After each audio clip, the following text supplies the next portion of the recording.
శుభోదయం. నారు మంచి నోట ఓ మంచి మాట. ఈ శీర్షికన ఈ రోజున షష్ఠి పూర్తి. అవునండి, ఈ మాట విని ఎన్ని రోజులైందో, ఎన్ని ఏళ్ళయిందో, ఎన్ని తరాల వాళ్ళు విని ఉంటారో. షష్ఠి పూర్తి అనగానే అదేంటి షష్ఠి పూర్తి అనేది ఒక పదార్థమా? షష్ఠి పూర్తి అంటే షష్ఠి అంటే ఏంటి, అసలు పూర్తి అంటే ఏంటి అనేవాళ్ళు కూడా ఉంటారు. కొంతమంది తెలియగల వాళ్ళు సుబ్రహ్మణ్య షష్ఠినే షష్ఠి పూర్తి అంటారా అని అడిగేవాళ్ళు కూడా ఉన్నారు. నిజం చెప్పాలంటే షష్ఠి పూర్తి అనేటువంటిది మన కడుపున పుట్టిన బిడ్డలు, వాళ్ళ వారసులు, వాళ్ళ మధ్య జరిగే శుభకార్యాన్ని షష్ఠి పూర్తి అంటారండి. నిజం చెప్పాలంటే ఈ షష్ఠి పూర్తి మహోత్సవాలు, షష్ఠి పూర్తులు పూర్వకాలంలో జరిగేవి. తాతలు ముత్తాతల కాలంలో. మన తండ్రులకు సమయం వచ్చేటికి పోయింది అది. షష్ఠి పూర్తులే మర్చిపోయారు వాళ్ళు. 60 ఏళ్ళు దాటితే షష్ఠి పూర్తి అంటారు. 60 సంవత్సరాలు నిండినప్పుడు చేసుకునేదే షష్ఠి పూర్తి. కానీ పాపం వీడికి 70 ఏళ్ళు 80 ఏళ్ళు వచ్చినా సరే ఇంకా ఉద్యోగం చేస్తూనే ఉంటాడు, కొడుకును పోషిస్తూనే ఉంటాడు.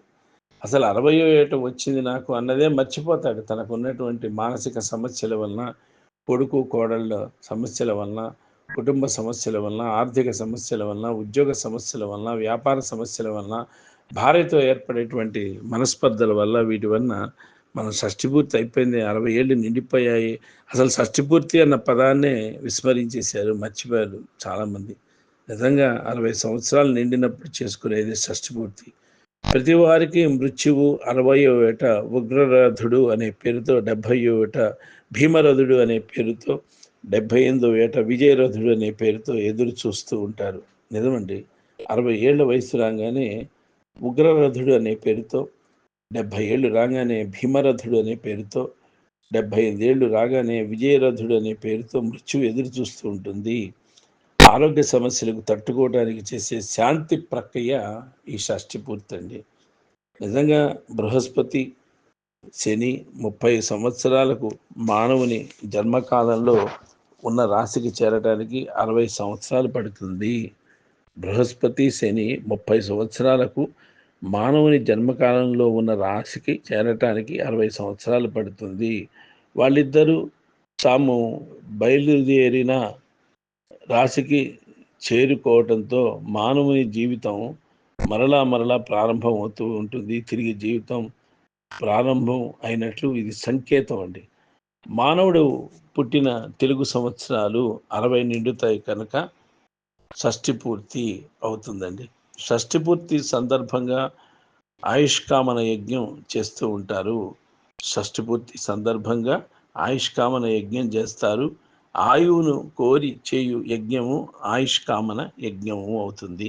పెద్దలు ఈ ఆయుష్కామన యజ్ఞాన్ని చేసే పద్ధతిని ఏమని చెప్తారంటే, తెల్లని నూతన వస్త్రంపై తూర్పు దిక్కుగా 12 గీతలు గీసి, వాటి మీద 5 గీతలు గీసి, మొత్తం 60 గదులు వచ్చే విధంగా చేస్తారు.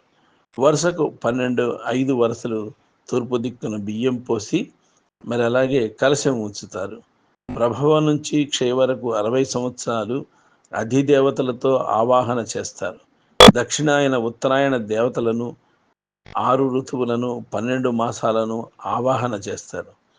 మరి పక్షాలను, తిథులను, వారాలను, వారదేవతలను అయినటువంటి సూర్యుడు, చంద్రుడు, అంగారకుడు, బుధుడు, గురువు, శుక్రుడు, శని, వీటిని ఆవాహన చేస్తారు.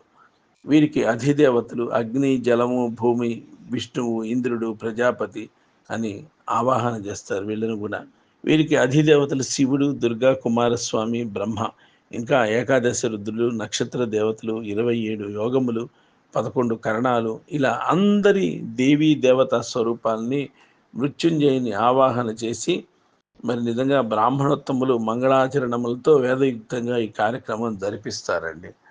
అపమృత్యు నివారణార్థం హోమాల్ని జరపాలని కూడా మనకి పురాణాలు తెలియజేస్తున్నాయి. అపమృత్యు నివారణార్థం జరపాలని చెప్పి అనుకుంటున్నాయి. అపమృత్యు నివారణార్థం హోమాలు జరపాలని ఎందుకు అనుకుంటున్నారండి? ఇవి కూడా బంధుమిత్రులతో కలిసి చేయాలండి. బ్రహ్మలను సత్కరించాలి. సందర్భంలో బంధుమిత్రులతో విందు చేయాలి. ఈ మృత్యువు చేసిన తర్వాత, హోమం చేసిన తర్వాత. పూర్వకాలంలో పురుషుడు ఏ వేడుక చేసుకున్నా సరే పక్కన భార్య కూడా జరిగినట్లే భావించేవారు కనుక స్త్రీలకు మళ్ళీ విడిగా షష్ఠి పూర్తి చేసే ఆచారం లేదు. పెళ్లి సాధారణంగా జరగాలి, షష్ఠి పూర్తి మాత్రం ఘనంగా జరగాలని చెప్పి పెద్దల మాట. ఎందుకంటే షష్ఠి పూర్తి దృఢమైన ఆత్మీయతల సుగంధం పరిమళించే సందర్భం కనుక. మధురాతి మధురమైన రోజు జీవితంలో ఏదైనా ఉంటే అది పెళ్లి రోజు, తర్వాత మళ్ళీ షష్ఠి పూర్తి రోజు. బిడ్డలు తమ కృతజ్ఞతను తమ తల్లిదండ్రులకు అర్పించుకునే అపురూప సందర్భం కూడా ఈ షష్ఠి పూర్తేనండి. మరి కుటుంబ ఐక్యతను చూసి పెద్దలు పరమానంద భరితమయ్యేటువంటి మధుర క్షణాలు ఈ షష్ఠి పూర్తి మహోత్సవ వేడుకలు. కానీ ఈ రోజున ఈ షష్ఠి పూర్తి మహోత్సవాలు ఏమైపోయినాయండి? ఏమైపోయినాయి చెప్పండి? శూన్యమైపోయినాయి, సమాధి స్థితిలోకి వెళ్ళిపోయాయి, సమాధి అయిపోయినాయి. షష్ఠి పూర్తి అన్న మాటే వినట్లేదు మనం. షష్ఠి పూర్తి ఉత్సవాల నా బొంద, నాకు షష్ఠి పూర్తి ఏమి ఘనకార్యం సాధించానని చెప్పి నాకు షష్ఠి పూర్తి. భార్యాభర్త అనుకుంటారు 60 ఏళ్ళు వచ్చాయి వయసు, మనం ఏం సాధించామే అని. ఏమంటే షష్ఠి పూర్తి వేడుకలు, నోరు మూసుకోవే, ఏం సాధించామని ఎందుకు చేయాలి? ఈ షష్ఠి పూర్తి చేసుకోవాలన్నా బిడ్డలు చేయాలి, బిడ్డలకే మనం ఈనాడు డబ్బులు ఇస్తున్నాము. ఈ వాళ్ళు మన షష్ఠి పూర్తి వేడుకలు చేస్తారా, మనమే అప్పు చేసి చేసుకోవాలి అని చెప్పి చెప్తుంటారు భర్తలు. షష్ఠి పూర్తి వేడుకలు ఎవ్వరూ చేయట్లేదండి ఈ రోజుల్లో, మర్చిపోయారు పూర్తిగా. దాంట్లో ఉన్న ఆనందం, మహదానందం ఎవరికి తెలుసు? సో షష్ఠి పూర్తి వేడుకల్ని పునర్వైభవాన్ని మళ్ళీ కాపాడుకుంటే బాగుంటుంది. స్వస్తి. భవదీయుడు నారుమంచి.